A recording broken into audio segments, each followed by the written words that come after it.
DSP का बाप। अंतिम भाग 5 अमर प्रेम और विरासत। साल 2032। लखनऊ के राज्य सम्मान सम्मेलन में मंच पर 3 नाम थे। रामस्वरूप तिवारी 85 वर्ष, एडीएसपी अभिषेक तिवारी 58 वर्ष और आर्यन तिवारी 22 वर्ष, समाजशास्त्र स्नातक, सम्मान क्लब का संस्थापक अध्यक्ष। समारोह के पोस्टर पर लिखा था, सम्मान केवल शब्द नहीं, एक परंपरा। मंच के पीछे बैनर पर आर्यन का चेहरा, बगल में उसके दादा का मुस्कुराता हुआ चित्र। तालियों की गड़गड़ाहट के बीच राज्यपाल ने कहा, यह परिवार इस राज्य की आत्मा है। एक बुजुर्ग के अपमान से शुरू हुई कहानी आज करोड़ों दिलों का सम्मान बन गई है। रामस्वरूप हल्के मुस्कुराए, पर उनका शरीर अब उतना मजबूत नहीं था। अभिषेक ने झुककर धीरे से कहा, पापा अब आराम कीजिए, आप ही इस आंदोलन की आत्मा हैं। रामस्वरूप ने हल्की आवाज में कहा, बेटा आत्मा आराम नहीं करती, वो बस रूप बदलती है। कुछ ही हफ्तों बाद राज्य के दूसरे जिले नरसिंहपुर में एक घटना हुई। एक बुजुर्ग किसान को बिजली बिल के लिए लाइन में पूरे दिन खड़ा रहना पड़ा। शाम को जब उसका नंबर आया, क्लर्क ने कहा, कल आना बाबा, सिस्टम बंद है।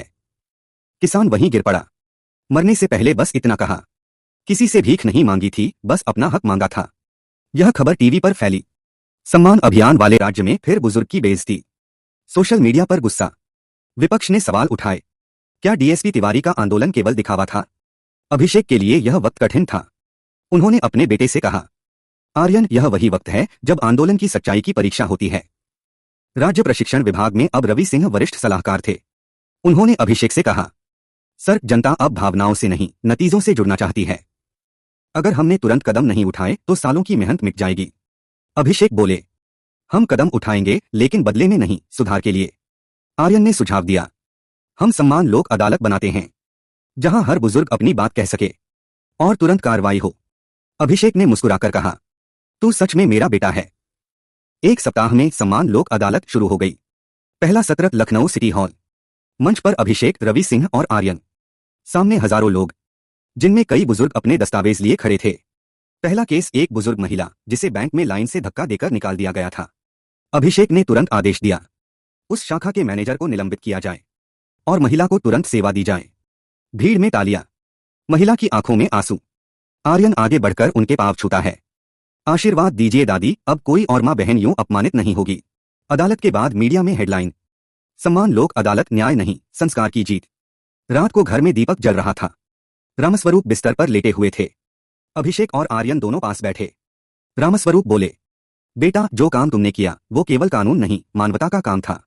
पर याद रखो, सम्मान बांटने वाला कभी थकना नहीं चाहिए। अभिषेक की आंखें भर आईं। पापा, आप हमारे प्रेरणा हैं। रामस्वरूप ने आर्यन की ओर देखा, बेटा, जब भी समाज में अंधेरा बढ़े तो याद रखना, दिया जलाने से ज्यादा असर किसी के आंसू पोंछने में होता है। आर्यन ने उनके हाथ थामे। दादाजी, आपका सपना अब हमेशा जिंदा रहेगा। उस रात आसमान में हल्की बारिश हुई और उसी रात रामस्वरूप तिवारी ने शांत मुस्कुराते हुए दुनिया को अलविदा कहा। सुबह का समय। पूरा शहर घाट पर इकट्ठा था। सैकड़ों लोग, अधिकारी, आम नागरिक, बच्चे, सब रो रहे थे। मुख्यमंत्री खुद पहुंचे। उन्होंने कहा, रामस्वरूप जी सिर्फ एक नाम नहीं थे, वो इस राज्य की आत्मा थे। आर्यन ने मुखाग्नि दी। अभिषेक ने धीरे से कहा, पापा चले गए, लेकिन उनका विचार अब देश की सांसों में है। आसमान में सूरज निकल आया और लगता था जैसे खुद प्रकृति सलाम कर रही हो। 6 महीने बाद दिल्ली विज्ञान भवन। भारत सरकार ने सम्मान हर उम्र का को राष्ट्रीय अभियान घोषित किया। प्रधानमंत्री मंच पर बोले, आज जो काम एक राज्य ने शुरू किया वो अब भारत का संस्कार बनेगा और इसका श्रेय जाता है उस परिवार को जिसने अपमान को अमर प्रेम में बदल दिया। अभिषेक, आर्यन और रवि सिंह मंच पर खड़े थे। तालियों की गूंज से हॉल भर गया। स्क्रीन पर रामस्वरूप तिवारी की तस्वीर उभरी। नीचे लिखा था, सम्मान देने वाला कभी मरता नहीं। 3 साल बाद आर्यन अब एक युवा नेता और समाज सुधारक बन चुका था। देश के हर राज्य में सम्मान क्लब चल रहे थे। स्कूलों में, रेलवे स्टेशनों पर, सरकारी दफ्तरों में बोर्ड लगा था, यहां हर उम्र का सम्मान है। एक दिन आर्यन गांव गया जहां उसके दादा पैदा हुए थे। वहां एक बूढ़ा किसान मिला। वो बोला, बाबूजी, तुम्हारे दादा का नाम अब स्कूल में पढ़ाया जाता है। आर्यन मुस्कुराया, वो मेरे दादा नहीं, आपके भी थे। आर्यन अब हर साल 14 जून को सम्मान दिवस मनाता है, उसी दिन जब कभी उसके दादा को बैंक से भगाया गया था। इस बार मंच पर बड़े अक्षरों में लिखा था, अपमान की मिट्टी से सम्मान के फूल। अभिषेक अब सफेद बालों के साथ दर्शक दीर्घा में बैठे थे। आर्यन ने मंच से कहा, मेरे दादा ने सिखाया कि माफी कमजोरी नहीं, सबसे बड़ी बहादुरी है। मेरे पिता ने सिखाया कि इंसाफ बदला नहीं, बदलाव होता है। और मैं आज आप सबको सिखाना चाहता हूं, सम्मान केवल शब्द नहीं, ये वो रिश्ता है जो इंसान को भगवान से जोड़ता है। तालियां इतनी देर तक बजीं कि माइक की आवाज दब गई। कार्यक्रम के बाद आर्यन अपने घर की छत पर बैठा आसमान देख रहा था। वही चांद, वही हवा, जैसे तीनों पीढ़ियां अब भी साथ हों।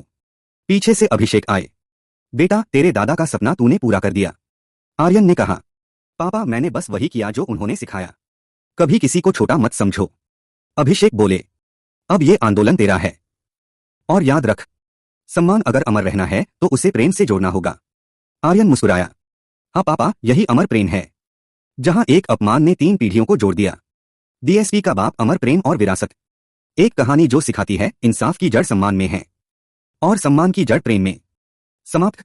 अगले एक शानदार के ड्रामा के साथ मिलते हैं। अगर अब तक चैनल को सब्सक्राइब नहीं किया तो कृपया करके अभी सब्सक्राइब करें और बेल आइकन को जरूर क्लिक करें ताकि हमारी हर वीडियो का नोटिफिकेशन आपके पास पहले पहुंचे। और वीडियो अच्छा लगे तो लाइक, कमेंट, शेयर जरूर करें। धन्यवाद।